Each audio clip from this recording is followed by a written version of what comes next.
Okay, I'm going to call to order the Joint Committee of Strategic Planning and External Relations, Operations and Safety of Finance and Audit Committee. Good morning. My name is Councilman Gil Schussler, and I am Chair of the Hart Finance and Audit Committee.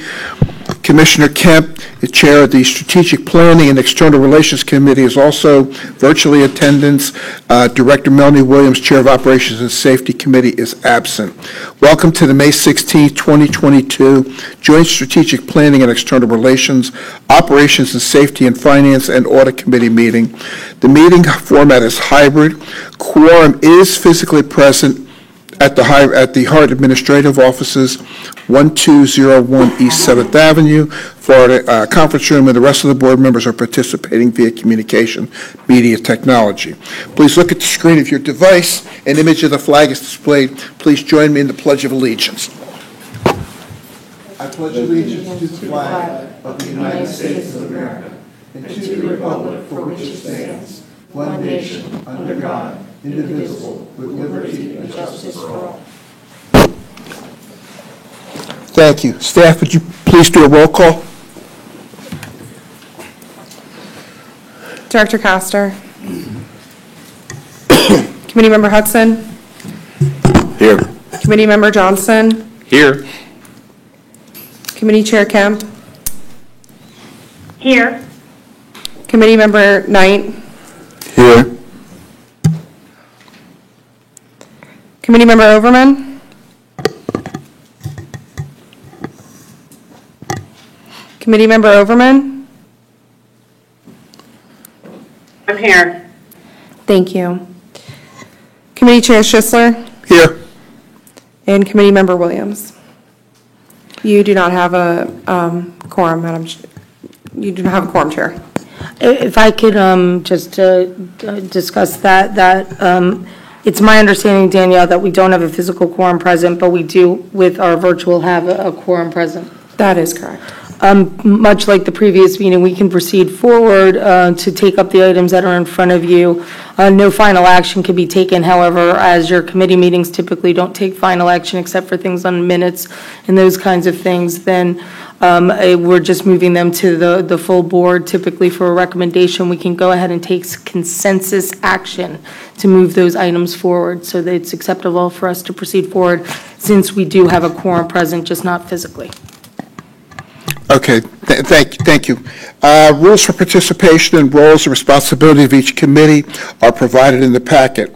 Next item is a public comment. Is there anyone pre-registered for public comment at this morning? No, sir. Thank you. This concludes the public input section of the meeting.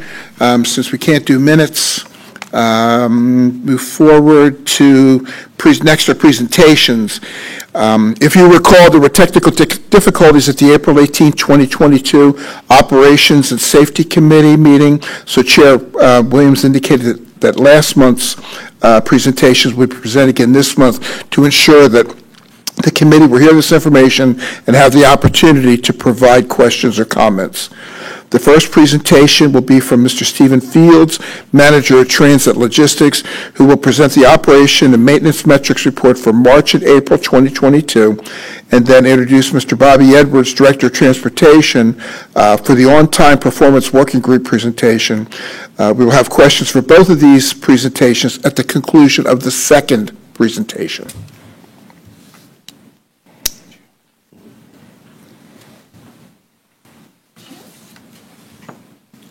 Good morning, Chair of the board members, and Ms. LeGrand. My name is Stephen Fields. I'm here to present the Operation Maintenance Monthly Metric Report for March and April of 2022.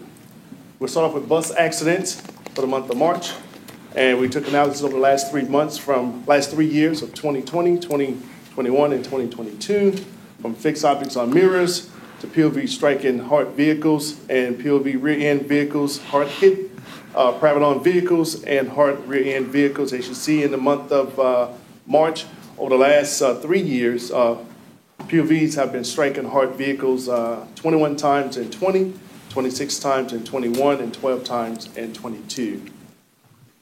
Are you here? Okay.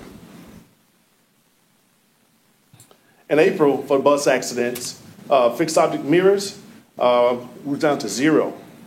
hard POV or POV hit hard vehicles at 12, POV rear end hard vehicles 1, and hard hit POV 4 times, and hard rear end vehicles 0 times. Van accidents for the month of March, and again, we did the last 3 years from 2020, 2021, and 2022. Fixed optic mirrors currently is 0. POV strike hard vehicles 3 times. POV rear end hard vehicles 0. Hard hit POV 0, and hard rear end POV vehicles 0 time. Van accidents for the month of March, correction, for the month of April. Again, 0 on the mirrors, 2 on that hit our vehicles, 1 on POV rear end hard vehicle, and 0 on hard vehicles hit POV, and 0 on POV. March safety and security events. This graph represents almost what I just went over. For buses, we did for the month that you're looking at in March, heart on heart, we had 2 incidents that happened. Heart on POV was 2, and we had mirror contact with other large vehicles twice, and again 12 POV hit heart for that month of March. On the safety part for the paratransit, which is vans also, we had 3 POV hits on the heart, and 1 non-revenue vehicle, which consists of when an operator is going to a relief point or a service truck is out doing work on the truck where there was an incident where a POV rear-ended a service truck during that month. There was no injuries during that time. April, safety and security events. Bus, we had 4 heart on POV vehicles, total of 12 POV on heart. Paratransit, we had 2, and 1 POV rear-ended heart vehicle. Rail, we had 1, and non-revenue vehicles, we had 1. And again, in that month, we had a relief car that was hit by another vehicle. No injuries also. Moving to the maintenance part of it, the mean distance between failures. For the month of March, total trips of 45,330 trips, total roll calls of 163. And the roll calls is anything that require a bus to come back to the yard that might have a breakdown or some bio spill that's on the bus come back, with a total of 163. And per trip, per roll call, we only lost 0.36 of the trip during that time. If you look for the April, we have 4,622 miles between those failures. Preventive maintenance. In March, we inspected 115 buses. In April, we did 91 buses. The energy standard, we met that over 80%. We did 100% on that for the month. March and April fleet cleanness. Deep cleaning, which is every 45 days. Bus go through a deep cleaning where they go inside, wipe everything down, deep cleaning, so that way our goal is 90%. We did 414 buses that was cleaned during that time. In March, we did 187 scheduled deep cleanings. In April, we did 217 scheduled deep cleanings with an on-time performance of March of 98% and April 97%.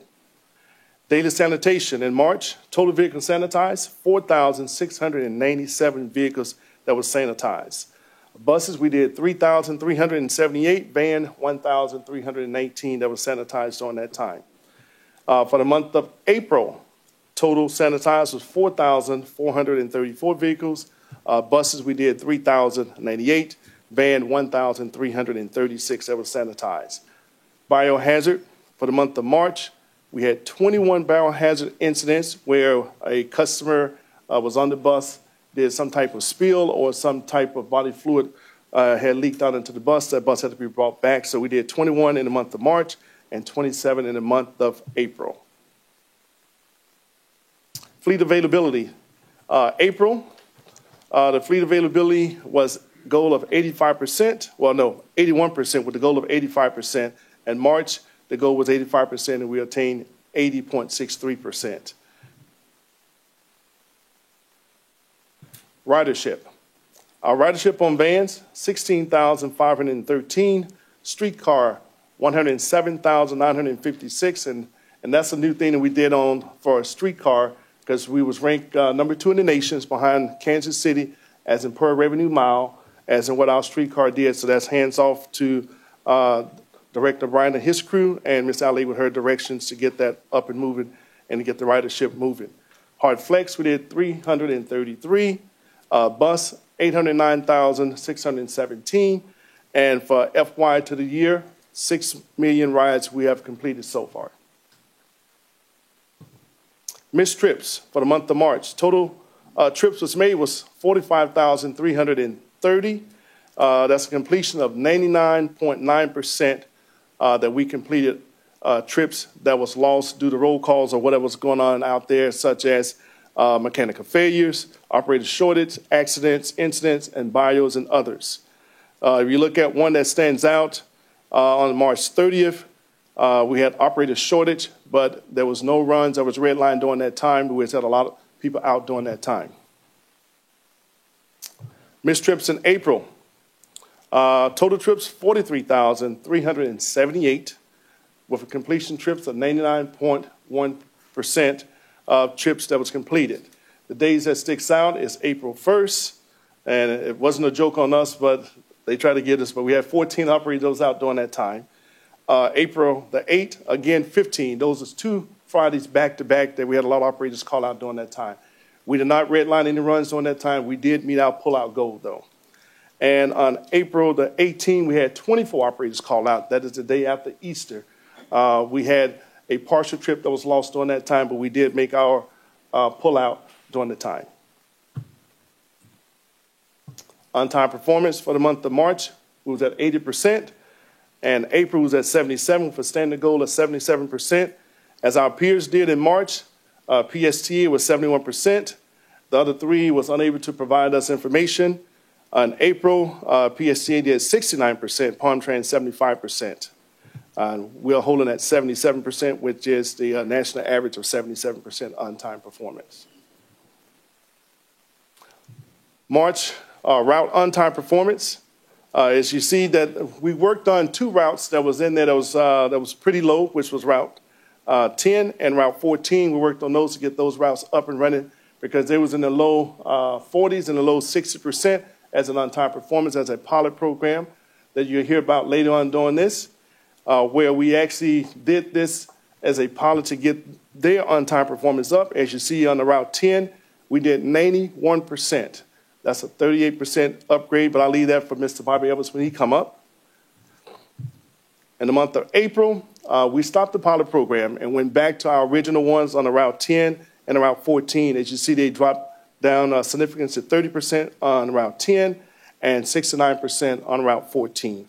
At this time, I bring Barbara Edwards up, and he'll be able to talk about the pilot program we worked on and the on-time performance work group.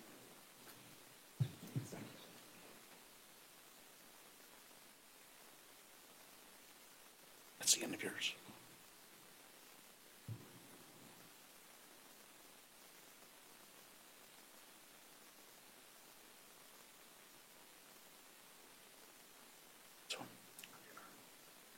This one. Yep, that's it.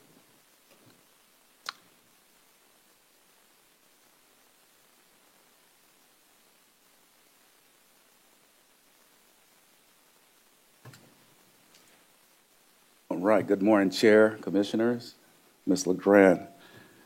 This morning, as Stephen spoke about, we're going to talk about the on-time performance work group that we put together under the direction of Ms. LeGrand and Mr. Drainville. As I arrived about 6 months ago to Hart, one of the goals that we have that was set forth by Ms. LeGrand was to get to an 85% on-time performance. We're doing very well now, but as we looked at ways to even improve that on-time performance to provide the best service that we can for our community, we put together an on-time performance work group. With this on-time performance work group, we collaborated and brought together employees from every department. In particular, we grabbed about 7 or 8 bus operators, and we wanted to get their input because they're the ones that's out there actually performing the routes and dealing with the public. As you see, there are some of the departments that participated. We wanted to look at points of views. We wanted to look at data analysis and then be able to provide problem solutions and mitigation.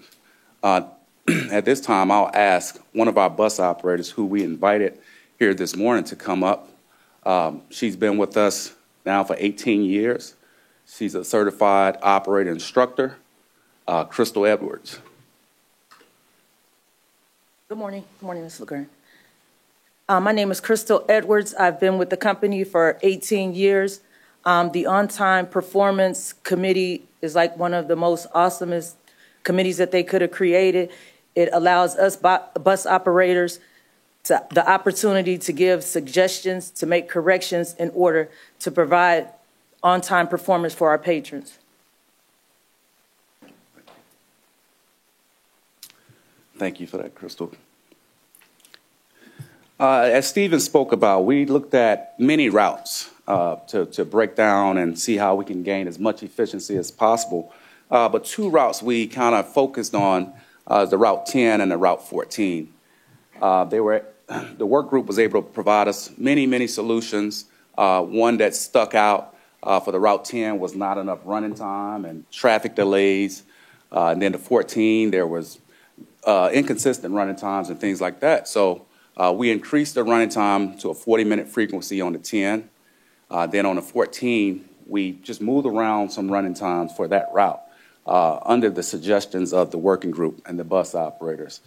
As a result, we ran a 2-week pilot program to see if some of those solutions actually worked for us. And what we found through that pilot program was the Route 14 gave us a 30.9, so a 31% increase. And then the Route 10 gave us a 28% increase. So we were able to find out everything we needed to know about the routes with taking those solutions and putting them in place through this pilot program. These changes will actually go into effect. Ms. LeGrand spoke about the markup that's coming May 29th. The start of it is May 29th. So these changes, as well as other changes to other routes, will take effect on that date. And we're hoping that it boosts us up to a level closer to 85% on-time performance. And that's all I have. Any questions? Okay, thank you, sir. Any questions or comments by committee members or staff? I'm sorry. Any comments or questions by committee members for staff on either presentation? I have a quick question if there are no others. Please. Thank you. Thank you. It's a great report. It's good collaboration to make it more improvement. On Route 10 and 14, I think I heard you say on Route 10, it changed the frequency from I'm not sure what to 40 minutes. Is that accurate? Did I hear that correctly? Yes, ma'am. It was on a 60-minute frequency. We changed it to a 80-minute frequency, 40 minutes each direction. So that way it allows the run to run efficiently and able to make its time points to get the customers to point A to point B. Okay, so we're now at a 60-minute interval. What's the interval for a bus on any one of the routes? On any one of the stops, let me rephrase that. There's one bus on that particular route. Okay, and now it's at what interval? The interval is going to move to 60 minutes. We have increased the time with the work of our contractor we're working with to help us move this route forward. So we're at a 60-minute interval. The pilot program ran at a 40-minute interval and then at a 60-minute interval. Okay, all right. Obviously, if we had more buses, we would actually be able to increase the interval. Is that correct? That's correct. Okay, that was my question, and that answers my question. But I was curious about the increase. That's a significant increase. That's great news. But if it's because we made it a longer interval, I'm wondering how much of it relates to the longer interval, or how much does it relate to a route improvement?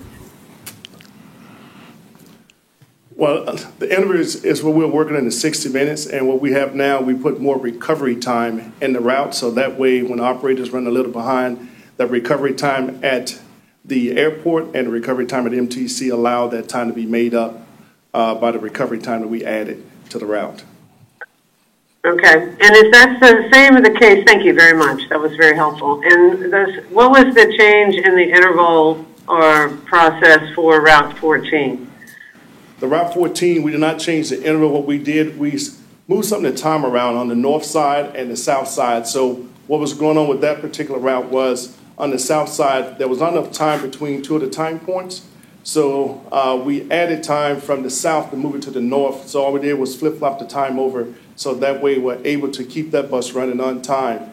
And it helped us out a lot. And that was from the work group that we got there, and the operators who's actually running that particular route gave their suggestions. So that way we're able to keep the route on time. That's great. And being on time is really important, obviously, and we want to make sure people know when they need to be at that bus, especially if the interval is significant. What's the interval time on this route? It's 60 minutes also. Okay. All right, great. Thank you very much. We obviously need more buses, but that's a great improvement. Thank you very much. Any other comments or questions? Thank you, Mr. Fields and Mr. Edwards, for your presentation. I do have a comment that I'd like to make with regard to the on-time performance working group. That is a critical group. You can't fix it if you don't know what the problems are, and you don't know what the problems are to get all the kids in the sandbox playing at once. So that it's good, and I think that you're going to be able to tackle all of the problem roots and get everybody involved, and I think that's a fantastic approach. And thank you for doing that, Ms. LeGrand. Thank you. Okay, moving forward, fuel budgeting. Next, we have Mr. Justin Lafler, Director of Fleet Maintenance, will present the fuel budgeting presentation. Mr. Lafler, you're recognized to present. I hope I pronounced that correctly.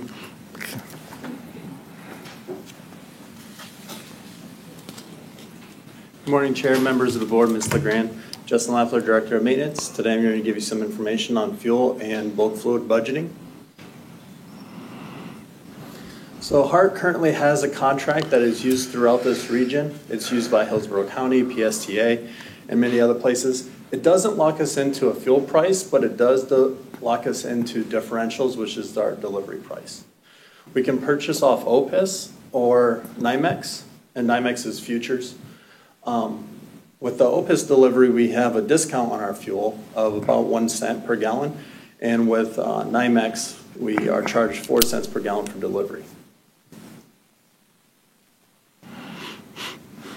So for us to determine how much we want to spend on fuel, we have to take a lot of things into consideration: the makeup of our fleet, the projected miles based on the previous year, minus or plus any service levels, vehicle efficiencies, and the previous year's cost per gallon, plus projections from the U.S.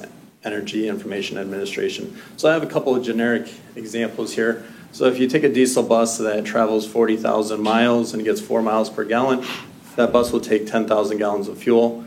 And if the price for diesel was $3.27 a gallon, that total cost would be $32,700 in fuel.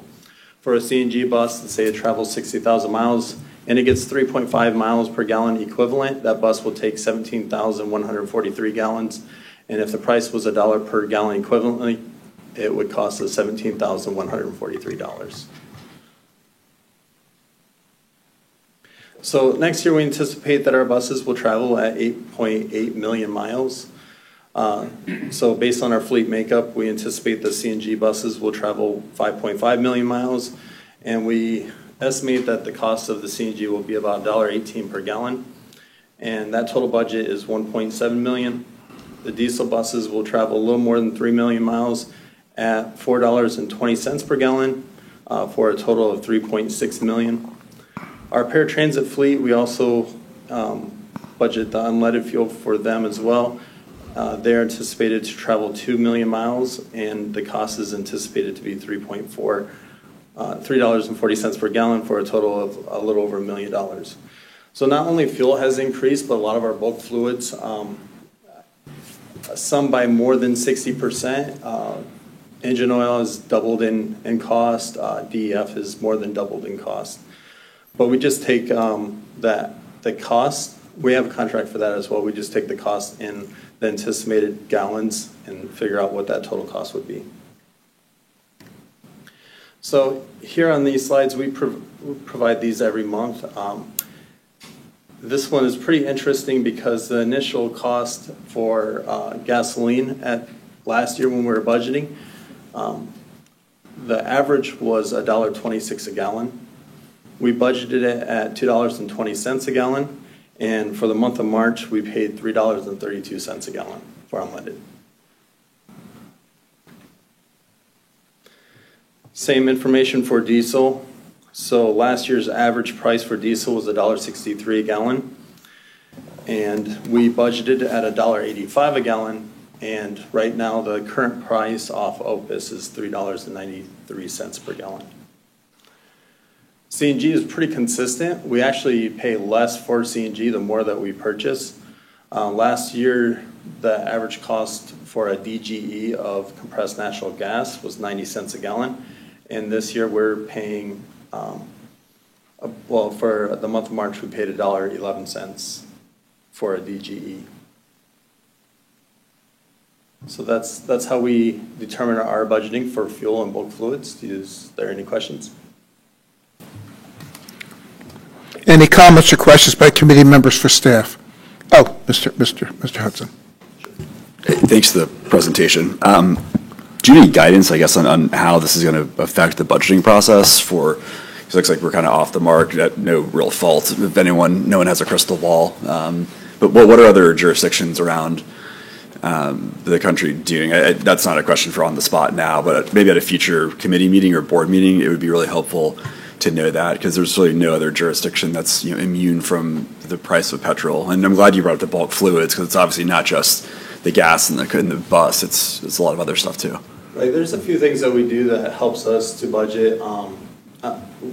Last year or this current year, we budgeted off our pre-COVID mileage, and so we reduced our mileage, and that has helped us with our current budget. Also, looking at futures, you can cut some of the top end off if you buy futures for additional months. We haven't done that so far this year, but we're definitely looking into that. The problem with buying futures, if you buy too many and then the bottom drops out of the market, you can be stuck paying a lot higher cost for fuel than.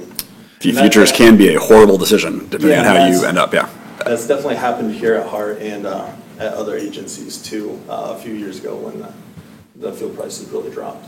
Okay, I just think as an agency are trying to get more buses on the road, as Commissioner Overman mentioned, I think we just got to be really mindful of ways that we can be as accurate as possible in forecasting this, which is tough. It's a really tough game to play, but knowing how much we are over budget on fuel costs, that's something we got to bear in mind in the upcoming budget process. Thanks for the detail. I read a lot from the U.S. Energy Information Agency, and last year they anticipated that fuel would only go up 8 cents. Yeah. So, I mean, even the experts of the experts sure, no. really can't. There's a lot of players in the market, and I don't know, last year fuel prices were low because there was a bidding war between Opus Group and Russia, and Opus, dropped prices to the point where nobody could pump pump oil anymore.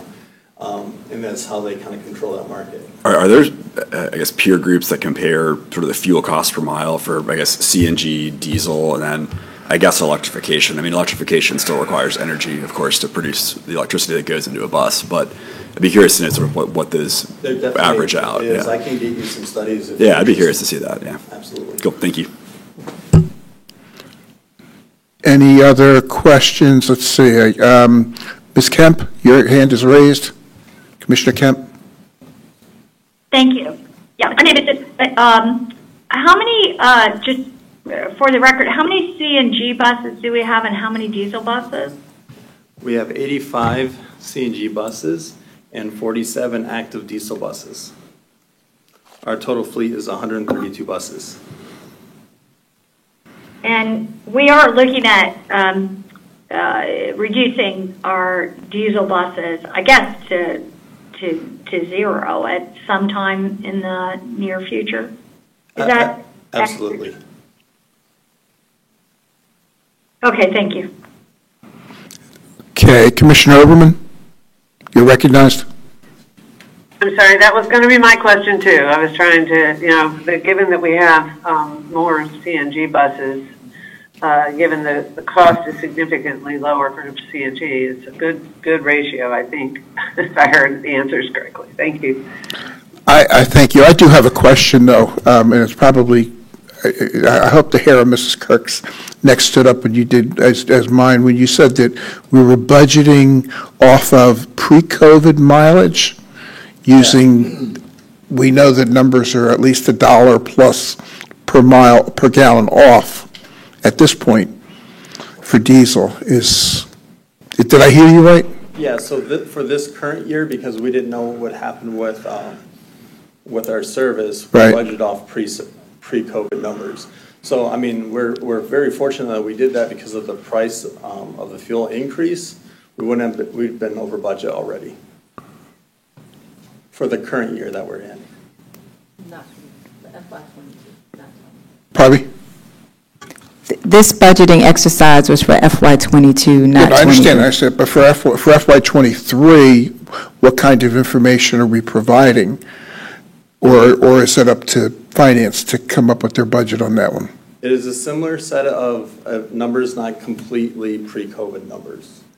They are completely pre-COVID? They are not. They're not pre-COVID. Okay, that's good. We did budget for a 10% increase in mileage. So of the 8.8 million miles, it's like 800,000 miles difference from current service. Because I think that's going to be a significant drag on operations this year, particularly if it continues a whole lot longer. And I'm afraid that it will, in my opinion, what that's worth. The total fuel and bulk fluid increase was about $2.5 million increase over this current year's budget.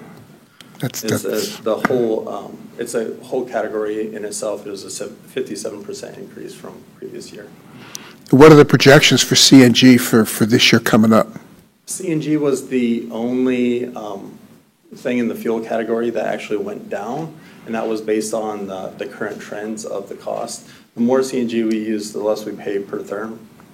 How many more buses we have on order? Does anybody, do we have everything in that we had ordered? We do not have a current bus order. Okay, so we had 16 that just came online within the last 6 months. Yes, sir. They came online, I believe they became active February 1st. And we took 16 diesel out of service. Yes, sir. Okay, so that should help a little bit in the budget cycle, the budget process. Okay, thank you very much, Mr. Lafler. Appreciate it. Okay, fiscal 2022 proposed program of projects, POP. The last presentation would be by Ms. Loretta Kirk, Chief Financial Officer. You are recognized to present.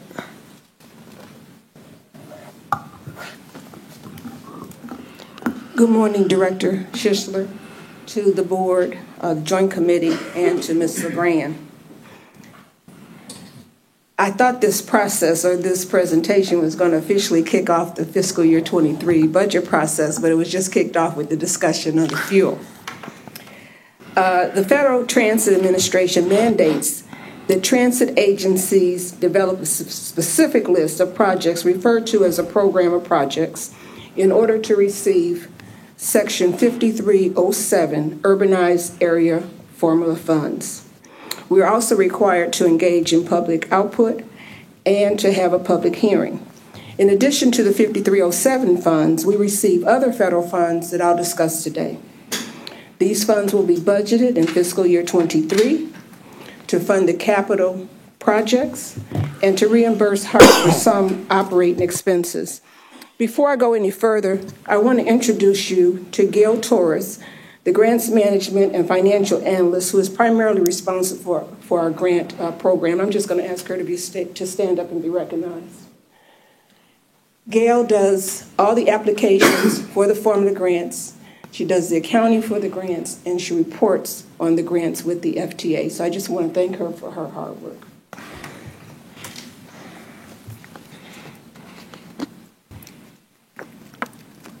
So this is what I want to cover today.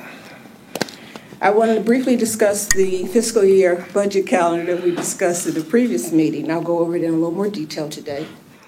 Discuss the apportionments of federal funds. And of course, Hart's portion of the apportionment is outlined in the split letters that we received from PSTA, and we had a discussion about the split last month.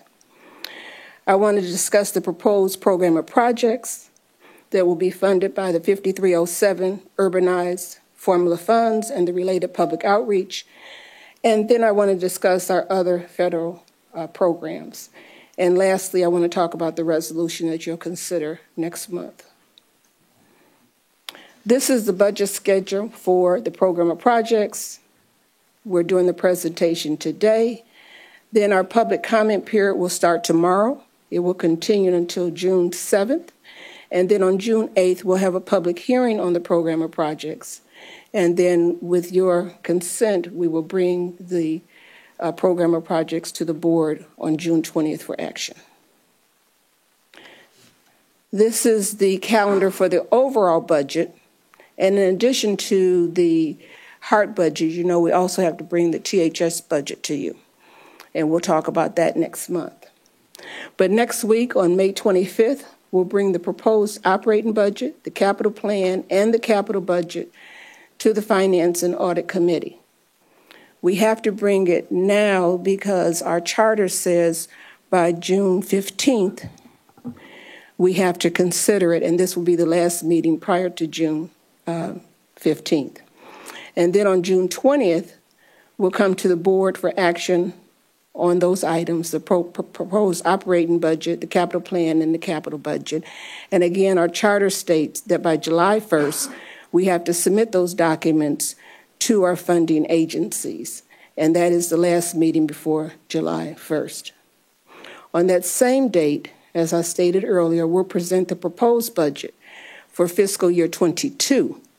And you've heard a few reasons that that budget has to be amended. One is for fuel. The other is for labor. And then there are some capital programs that we want to advance this year that we need to budget for. And as I stated earlier, the ARP money was never budgeted, and so we actually have to put that in the budget to enable us to spend some of that COVID relief money. On July 18th, and as I stated earlier, we'll come to you every meeting from now until September. So in your meeting in July, we'll ask for board action on the amended fiscal year 22 operating and capital budgets.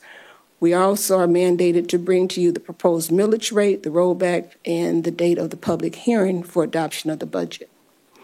We have 2 meetings in August. So on August 1st, we'll have a budget discussion at the board meeting. And at that meeting, I'd like to focus on the fiscal year 23 service plan. And of course, that includes service is impacted, or the fuel cost is impacted by service. So hopefully we'll bring additional updates at that time. On August 15th, we have a Finance and Audit Committee. And at that meeting, my proposal is that we focus on the capital plan and the fiscal year capital budget. Then we have 2 meetings in September. Both of those meetings are public hearings as mandated by our TRIM process. The first public hearing will be to discuss the proposed budget and millage rate, and then hopefully on September 26th, we'll come to you at the second public hearing for the board to adopt the final millage and the final budget.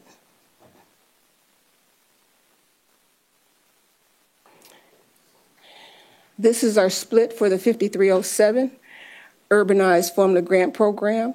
As you can see, we will receive $18,273,456. That is certainly an increase from last year. Last year we received $14,206,745. So as expected with the passing of the Infrastructure Investment and Jobs Act, which is referred to as the IIJA Act, also refers to as the Bipartisan Infrastructure Bill that was adopted in November 2021, we received an increase of approximately 29%. This is the proposed program of projects. This is what we'll use the $18 million to fund. For the purpose of 5307 funding, preventive maintenance could be considered as a capital expense. So we have 3 line items here that we're going to use to reimburse some of our operating expenses. The first is the ADA, paratransit, and the FTA allows us, as you can see in the legend at the bottom of that page, FTA allows us to spend up to 20% on ADA paratransit. The tire lease for bus and paratransit vehicles, $593,000, and preventive maintenance for streetcar, $200,000, for a total of $4,446,000 for operating expenses. In terms of other capital projects, the engine and transmission replacement, $759,000. Safety and security projects, $182,735. We're mandated to spend 1%, at least 1%, of the 5307 funds for safety and security projects. Associated transit improvements, construction and design of bus bays, landings, and shelters, $365,470. CNG buses, $3.5 million. Streetcar maintenance, $600,571. IT infrastructure and systems, which includes hardware and software, $1,066,171. Paratransit vehicles, $1,550,000. Midlife overhaul for our buses, $4,370,000. HVAC replacement, $123,500. CNG skid expansion, $250,000. And the expansion of this room, along with the AV equipment that is very much needed, $1,100,000, and transportation studies, $500,000, for a total for the capital projects, $13,827,447, and the grand total of the program of projects, $18,273,456.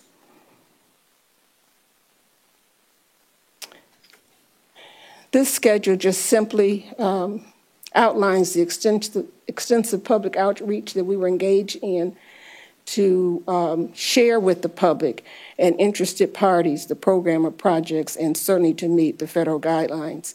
And it will conclude with the public hearing on June 8th, 2022. Other federal funding, Section 5337, and we have a split letter for that. That's funding for a state of good repair, $970,647. Bus and bus facilities grant, 5339, $1,514,941. And we do get a surface transportation block grant that flows through FHWA or the federal highway for $4 million. And so our other federal funding, and these are formula funds, not discretionary money. Discretionary money is competitive that we talked about earlier, and so we can receive more money, but these are our formula funds. The other formula funds, $6,485,588. So with that, our request is that the Joint Committee review the action item and recommend the Higher Board of Directors approve the proposed program of projects and authorize the Chief Executive Officer to apply for and accept the fiscal year Federal Transit Administration funding. I say that understanding that we don't have a quorum, and I'll let legal speak to that motion that I'm asking to be made. With that, I'll conclude my presentation, and I'll be happy to answer any questions that you may have. Okay, thank you, Ms. Kirk. Any comments or questions for the committee members for staff? I don't see any hands raised. Okay, thank you. Next on the agenda are the committee action items reviewed by the joint committees. Ms. Mandel, can I ask you a question? Yes, sir. We had, I don't know if we still have, we had 4 directors in-house. Is the reason they can't, it doesn't establish a quorum for these purposes, the fact that they're not intrinsic to any one committee and that they're split between the committees? That is correct. We have to consider this a joint meeting, so it takes each having its own quorum to make up a physical quorum present for them all. Okay, so that I don't stumble through these action items.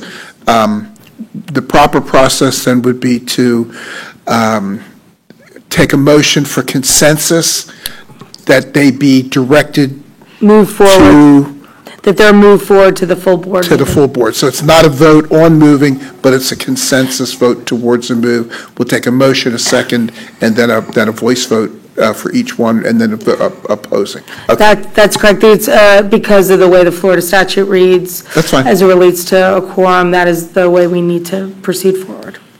Okay, I just didn't want to stumble through these too badly. Okay. First, item 5A is for the committee to form a recommendation to the Hart Board of Directors to authorize the CEO to exercise option year 3 of the contract with Petroleum Traders Corporation, Palmdale Oil Corporation, Mansfield Oil Company of Gainesville for the delivery of unleaded and diesel fuel for fiscal year 2023. In your package, you have a write-up and a proposed resolution in support of this items. Do committee members have any comments or questions for staff? I don't see any hands raised. So therefore, is there a motion for consensus to recommend that the Hart Board of Directors authorize the Chief Executive Officer to exercise option year 3 of the contract with Petroleum Traders Corporation, Palmdale Oil Company, Mansfield Oil Company, Gainesville, for the delivery of unleaded and diesel fuel for fiscal year 2023, and advance this item to the full Hart Board of Directors at the June 20, 2022 regular board meeting? Make the motion, Mr. Chair. Second. Okay, we have a second and a motion and a second. All in favor, please indicate by saying aye. Aye. Anyone opposed? Doesn't seem to be any. Thank you, committee members. Next action item is 5B. In your package, you find a write-up and a proposed resolution to form a recommendation to the Hart Board of Directors to authorize the CEO to execute a contract modification with Reliadine Florida LLC to increase bulk fluid prices. Do committee members have any questions or comments for staff? I see no hands raised.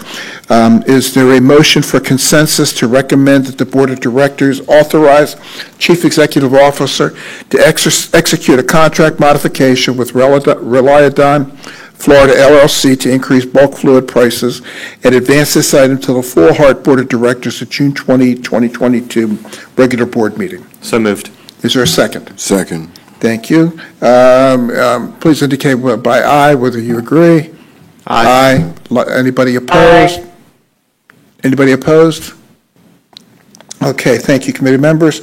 Next action item 5C in your packet, you'll find a write-up and a proposed resolution to form a recommendation to the Hart Board of Directors to authorize the CEO to authorize to award a contract to American Guard Services for Security Guard Service, Inc.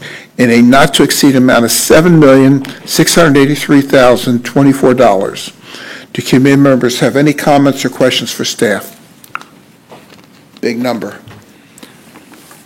Yes. I don't see, Mr. Yeah, can you go over that a little bit and compare the others on that number there? I'm sorry. Can you elaborate on that some? I don't know. Yes, who can, Ms. LeGrand, who want to elaborate on this? Yes, Mr. Marquez, if you can approach. Good morning to the board. Jose Marquez, Director of Safety, Security, and Training. The amount that you see is for a 5-year contract with American Guard Services to provide security to our transfer centers, our administrative building in 21st Street and operations, and Ybor building here where the streetcar and the board is located, plus 2 mobile units that will be patrolling the properties. How much per year? Actually, I was doing the calculation right now. Is exactly, if you allow me, $1,536,604.80 annually. So to be fixed annually for the whole 5 years? Correct. Okay.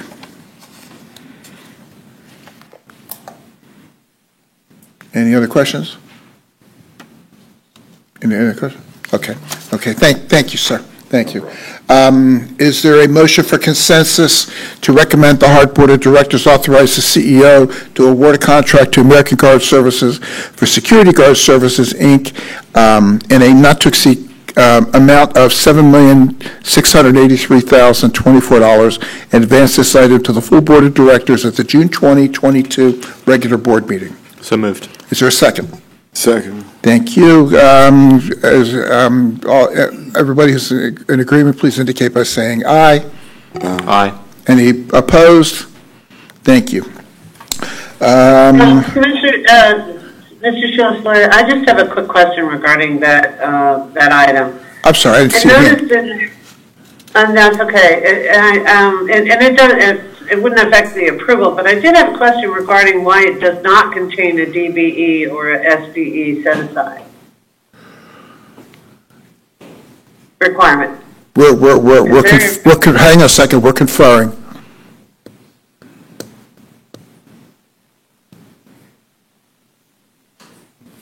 Good morning, this is Kathy Zickafus with Procurement. There was no DBE set aside goal on this solicitation because due to the funding source and also because of the amount of the contract value. There was no DBE opportunities. There were no DBE opportunities for this solicitation. Interesting. I just find it really interesting that we don't have any DBE for a $7 million contract for guard services. Is it a policy decision because of the size of the contract, or it just didn't get added? Help me understand the policy of not asking for a DBE or SBE set aside for this particular contract. I'm just trying to understand, that's all. Yeah, this is Loretta Kirk, to Commissioner Overman and to the Joint Committee, Ms. LeGrand. In terms of DBEs, and first of all, there is no such thing as a DBE set aside. Okay, we only set aside for SBE. The DBEs are on federally funded projects. You must have a certified DBE in the database to perform those services, and if there are certified DBEs on federal projects and the contract can be divisible in terms of establishing contract and subcontracting opportunities, then the DBE office will set a goal. This project is not funded by federal funds, so then the question is, will we have an SBE set aside? And in this case, most of the SBE set-asides are around $100,000. I don't know exactly what happened. We can investigate and give you more information, but I just wanted to give you that general background about DBEs and SBEs. I appreciate that. Thank you. Mr. Knight, you're recognized. Yes, and along with Director Overman, although we have voted to advance it on, can we also make it something on the side that at this meeting they can bring some more information as far as SBE or whatever we need to do to address? Mrs. Kirk? Oh, I'm sorry, Mrs. Van. I only speak with the permission of my CEO. I think she's nodding to me. So we'll be more than happy to bring you information and consult with the young lady that does this program, and we'll make sure that she comes back to the next meeting and give you information. Very good. Thank you. Thank you, Ms. Kirk. Okay. Did we vote on this one? Yes, we did. Very good. Thank you. I lost my place. Let's see. Okay, moving on to the committee, item number 6D. In your packet, you will find a write-up and a proposed resolution to form a recommendation to the Hart Board of Directors to authorize the Chief CEO to execute a contract modification to add Task 4 to the InfoStrategies contract VC 0000912 in a not-to-exceed amount of $36,800 for a total contract not to exceed amount of $106,120. Do committee members have any questions or comments for staff? No, move approval. Okay, do we have a second? I'll second, Mr. Chair. Okay, thank you. All in favor, please indicate by saying aye. Aye. Anyone opposed? Thank you very much. Okay, is there a motion to recommend concurrence that the Hart Board of Directors authorize the Chief Executive, just did that one, sorry. Is there, you went too fast, Ms. Oberon. Hold on a second.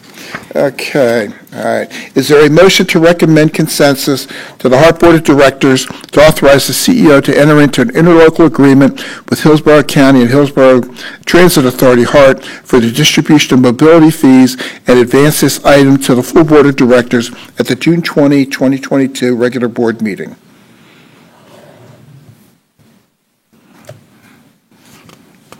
Motion to approve? Second. Okay, we have a motion, and a second for, to move this forward. I'll indicate by saying aye. Aye. Anyone opposed? Thank you very much.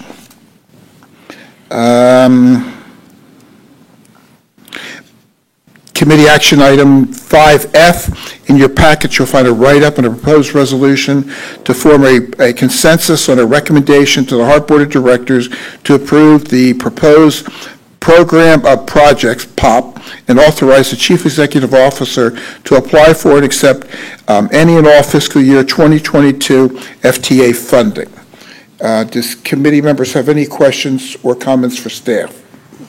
Motion to approve, Mr. Chair. Second. I'm sorry, I couldn't hear you. Oh, motion to approve. Oh, motion to, we have an approval. We have a second? Okay, anybody, all in favor, please think of saying aye. Aye. Aye. And any opposed? Aye.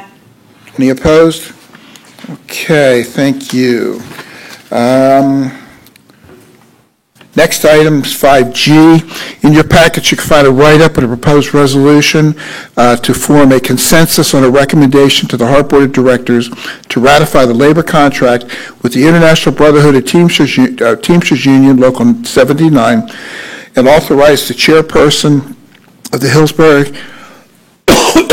Transit Authority, Hart Board of Directors, and the Chief Executive Officer, CEO, to execute the contract with Teamsters Local 79 upon ratification of the period from October 1st, 2021 to September 30th, 2024.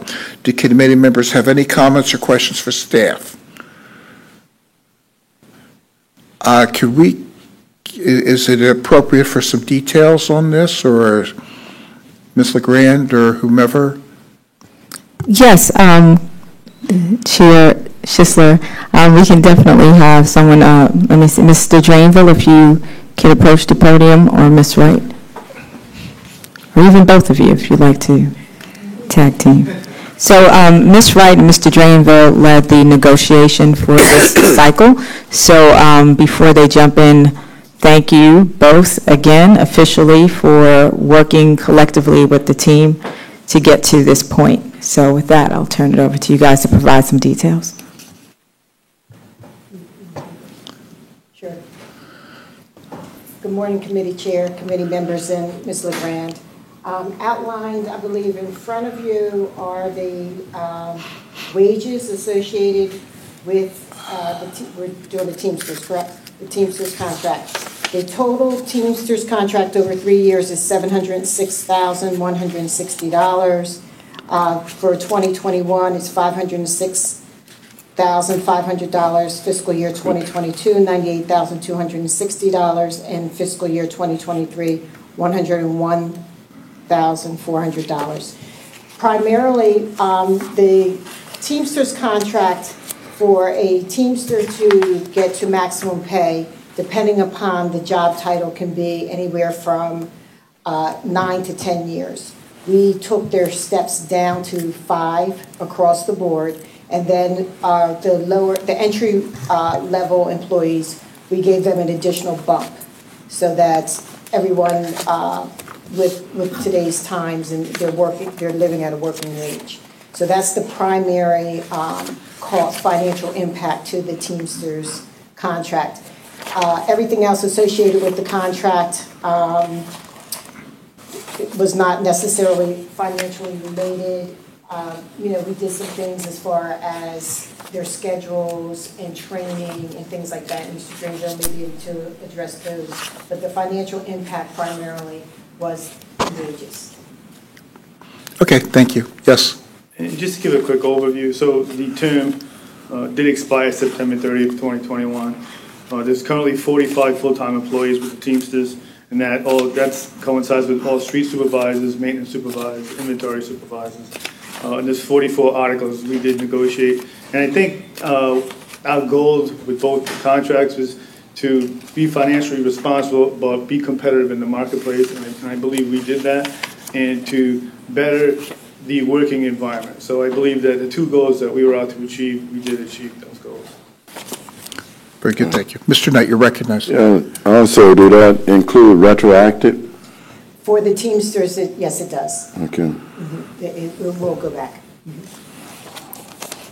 Any other questions? Any other questions or comments? Okay, thank you for working with this, and thank you to the members of the union for, have they ratified this yet, or when will that happen? Yes. They did? Well, thank you to the Teamsters, to the union members, and to you guys for getting this done as quickly as you were. Is there a motion to recommend consensus to the Hart Board of Directors to ratify the labor contract with the International Brotherhood of Teamsters Union, Teamsters Local Number 79, and authorize the chairperson of Hart and the CEO of Hart to execute the contract with the Teamsters Local upon ratification for the period of October 1st, 2021 to September 30th, 2024, and advance this item to the full Board of Directors at the June 20, 2022 regular board meeting. So move. A second? I think you've got a hand second. up. I just had a comment also. I had my hand up for a minute. Oh, I'm sorry. I just didn't want to Okay. I just didn't want to miss what excellent news this is. This is really great news to know that this has been presented to us. So I just wanted to note that. That was it. Yeah, I agree. Thank you very much. Sorry I missed your hand. I was reading. All in favor, please indicate by saying aye. Aye. Anyone opposed? Thank you. Okay. Last action item is item 5H. In your packet, you'll find a write-up and a proposed resolution to form a recommendation to the Hart Board of Directors to ratify the labor contract with the Amalgamated Transit Union, ATU Local 1593, and authorize the chairperson of Hart and the Board of Directors, the chairperson of the Hart Board of Directors and the CEO to execute the contract with ATU Local 1593 for the period of October 1st, 2021 to September 30th, 2024. Do committee members have any comments for or questions for staff? Like a 30,000-foot flyover, that'd be nice. Like you just did. Thank you. Sure. So for the No. Go ahead. For our ATU, for fiscal year 21, the increase will be $1,571,194. 22, it will be $864,864, and for fiscal year 23, $858,862. There are 564 ATU employees. What is most significant is our entry-level bus driver pay went from $15.75 to $18.87, which makes us competitive. As we know, bus drivers and mechanics are very difficult to recruit, and we were not competitive with the current market. So we did raise their pay from $15.75 to $18.87, so give me. And overall, again, our goal was to be competitive in the market with being fiscally responsible, and the goal to make the work environment better. And it took a little longer to do with the ATU, but we got it done, and I'm proud of the team. And it's just not me and Ms. Wright; there's a whole team behind us that we worked hard to get this done. So. Okay, very good. I see Commissioner Kemp, your hand's still raised? Okay, any other comments or questions? Mr. Knight? And again, I'd like to thank you all for your efforts. Thank you. Yeah. Now, I too want to thank you. This is a difficult process, and we were late to begin with, and kudos to you and your team, and again to the ATU members for working with us, accomplishing several goals here. The contract fixed, and raising the people, and not creating a compression issue in the process, which is very, very difficult to juggle all that at one time. So thank you from this committee. Okay, is there a motion to recommend, excuse me, a motion of consensus to recommend the HART Board of Directors ratify the contract with the ATU Local 1593, authorize the Chair of HART and the CEO of HART to execute contract with ATU Local 1593 for the period October 1st, 2021 to September 30th, 2024, and advance the item to the full Board of Directors on June 20th, 2022, regular board meeting. Motion to approve. I don't know if Commissioner Kemp still has her hand up for a comment or not. I'm sorry. Sorry, I know you called on me. Just again, and I know others have acknowledged it, but it's very great for us moving forward, and I'm very pleased to see our wage scale taken up to be competitive and also to be fair and with the vast majority of those who do the day-to-day work make HART a great place. Thank you. Ms. LeGrand, you're recognized. Yes, thank you, Chair Schisler, and to the rest of the board committee, as well as to staff in the room. I just wanted to, reiterate that, as you stated, Chair Schisler, that this was definitely a collaborative effort to work with both unions to get to a point where we can come before you today. And it also took the commitment of the members of the union to work with management to find, that balance. It's not perfect. I do not want this meeting to end with this impression that maybe everybody is dancing in the streets about what has happened, but what it signifies is that we all are focused on change, and in order to move forward, we have to think about creating an environment that's attractive to get more bus operators, to get more mechanics, and then also to retain the people that we currently have, to respect them and understand that they also have needs and wants and that we're listening to them. And this is an iterative process. Signing and ratifying the contract is not the end of our collaborative approach to working with our team. We'll continue to have open dialogue and find opportunities to make improvements along the way. So in closing, I just want to thank everyone for coming to the table and being willing to give and take to get us to this point. Thank you very much. Anybody, any other comments? Okay, seeing none, vote for recommendation for approval. All indicate by saying aye. Aye. And anyone opposed? Okay, thank you very much. Thank you, committee members, for your input and your votes on these. Is there any old business? Is there any new business? I don't see any hands. Hearing none, meeting is adjourned. Thank you very much. And the Auditor Selection Committee meeting will convene in just a couple of minutes. Thank you. Mr. Schisler, I am not going to be able to